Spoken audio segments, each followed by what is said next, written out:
the spring go as fast as I thought it did? Yeah, it did. It went by pretty fast.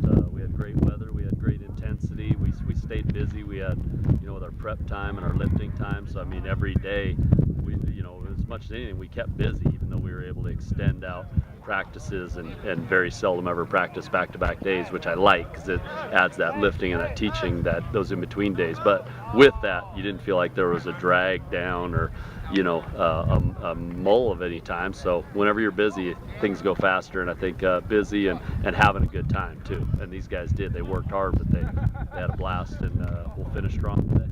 I know that you always try to acclimate some of the newer guys into this process. Did you feel like you were able to do it to the level that you were hoping to going in? Oh, I think without question. I mean, there were a lot of reps, this spring that were needed, and there's plenty more that are needed. But there were a lot of reps that were needed, and throughout the spring, when you look back with the positions where, all the positions, but the young guys that we wanted to see get a certain amount of reps, I think we definitely got there and exceeded some of those reps. So it was productive in that way. I know from a coaching standpoint, the clock's already ticking in your mind for August 23rd. Is there a little more urgency with this spring and the fact that you have such a short turnaround going into the fall?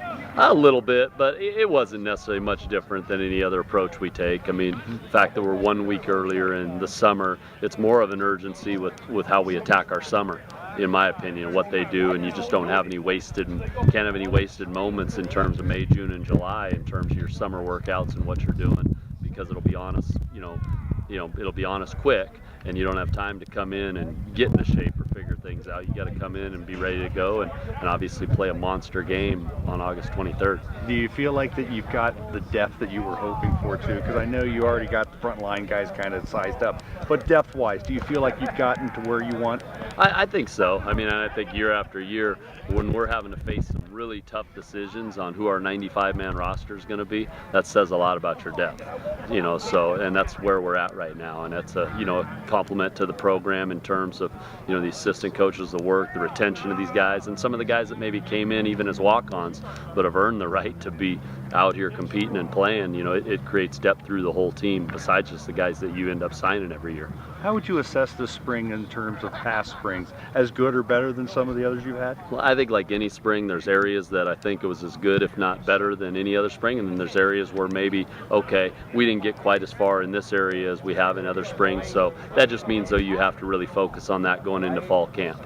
And but I thought there were a lot of areas, important areas that we made strides in this spring compared to maybe springs have passed. But there are still those certain things that we evaluate as a staff and say, hey, we didn't hit this thing as much as we needed to, or we still need, we need more improvement in this area. Let's really but that's the nice thing about fall camp is you have 2/3 of your practices in a sense still left before your first game. So you have time, to keep working towards the things that you still, maybe didn't hit as much or got as much out of spring as you wanted.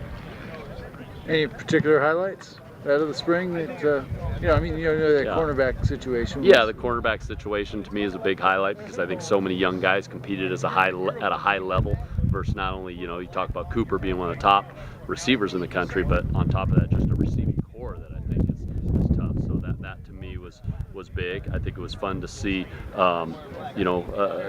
quarterbacks like Vernon take another step forward, coming off a year in which he was a full-time starter, and just seeing, the game slow down a little bit, for him in that regard. I think it was fun to see, an O-line crew that even though you had some guys that weren't starters in the past, they came in with experience, and the depth wasn't quite where it had been sometimes in the past. We played with either 8 or 9 O-linemen most of the spring, but those 8 or 9 guys all showed some tremendous ability in terms of what they're doing on the field. I mean, I can go down the line, the scout players of the year last year, Kreifels and Gall, along with some of the other guys, Splendorio. It's fun to see those guys take strides forward coming off a year when they're running all scout team, and now they're getting to do our stuff. And then you got a lot of guys that sat out that are probably chomping at the bit to get back at it. Oh yeah, there's no question. I mean, a number of our guys that are coming off injury, and you have that every spring, but it's going to be exciting to get them back involved with summer workouts, so they can gear up and see them practice in the fall. Obviously, vets like Ronnie and Cody and Tevin and even Corey Mitchell, did some stuff, but Jordan Pulu, who were somewhat limited, in some of the things they're doing, but they'll be back at it again, with summer and definitely in the fall.